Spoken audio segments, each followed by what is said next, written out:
is he? Beaty paced around the cottage. Father should be back by now. She tried to keep busy in her garden. I'm glad the ship arrived, she thought. But I wish we could keep living here. I like this simple life. One morning, Beaty woke early. He'll come home today, she thought. I know, I'll make a feast for him. Beaty ran for some wheat. Then she baked some bread. Next, Beaty gathered vegetables. She cooked all day long.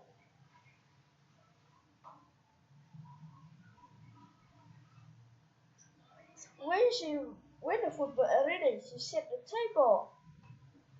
He'll be here any minute, Beaty thought happily. But the food got cold. Beaty stared out the window. Father wasn't home yet, but a deer stood there. What did you bring me today? Beaty called. The deer had something red in her mouth. Beaty hurried outside.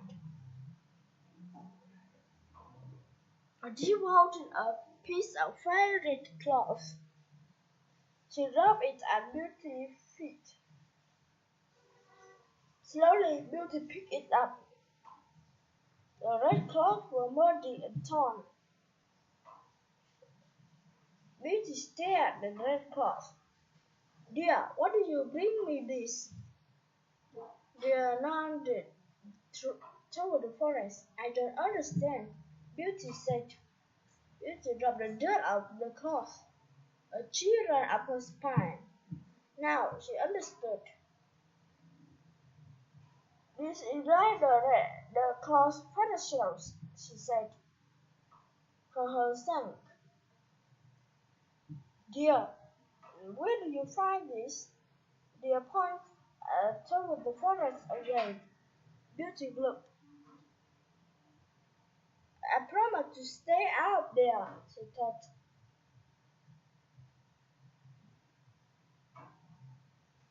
But what is feather hurt?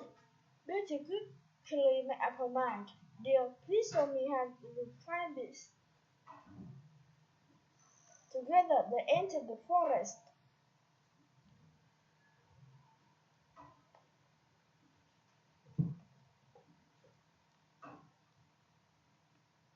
Beaty looked around. Father said the forest was cursed. It was dark, but it didn't seem cursed. They kept walking through the thick forest. Father, Beaty called, where are you? She stopped to listen, but no answer came. Deer walked deeper and deeper into the forest. Suddenly, Beaty heard a voice. Some men were talking. Father, Beaty said, is that you? Who's there? Someone shouted back. Beaty froze. It wasn't Father's voice, but it didn't sound a monster either. I'm Beaty. Who are you? Two men stepped out behind a tree.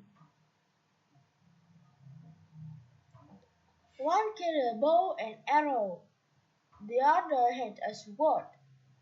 We hunted for the monster of the forest, one said. The other nodded. You should be here alone. I'm not alone, Beaty thought. But she couldn't tell that about deer. I'm looking for my father, Beaty said. The monster probably got him, one man said. Go home, miss, before it gets you too.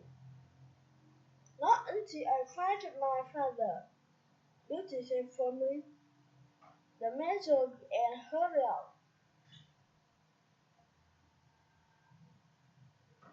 Soon they led Beauty under a ton of cheese.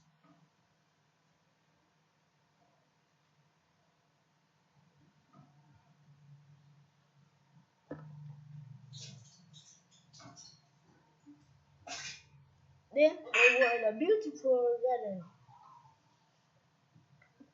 Beauty smiled. It's beautiful here. Isn't it beautiful with the fruit and flowers? They nodded. Then she waved a hoof at the fruit. It's okay, dear, Beauty said. Let's keep looking for father. They tapped her hoof and wouldn't move. Finally, Beauty said, okay, I have an apple. I'm a little hungry. Beauty picked a pretty red apple. She took one bite. Mmm, silly, everything went black.